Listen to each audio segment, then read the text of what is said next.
பிறந்தோம்னா வரதா இல்ல ஒரு 3 வயசுக்கு அப்புறம் வரதா? மை क्वेश्चन ஒரு யோசித்தல் அப்படின்றது இப்ப இந்த கேள்வி கேட்டவங்க நீங்க என்ன பண்ணுவீங்க? இந்த கேள்வி கேட்டவங்க நீங்க என்ன பண்ணுவீங்க?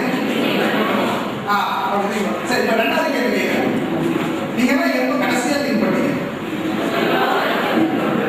இப்பதான் திங்க் பண்ணி சொன்னீங்கன்னா ரொம்ப சொல்லுவாங்க திங்கிங் நம்ம எப்படி போயிடும். யூஸ்வலா நம்மளோட பேட்டர்ன் ஆஃப் லேர்னிங்கே பாருங்க. திங்கிங் தான் பண்ணுவோம். இப்படி திங்கிங்னா திங்கிங்கோட சயின்ஸ் எல்லாம் காமிக்க பாருங்க. நீங்க யோசிக்கிறீங்கன்னா எப்படி சயின்ஸ் எல்லாம் இருக்கும் காமிக்க பார்ப்பாங்க. இப்படி மேல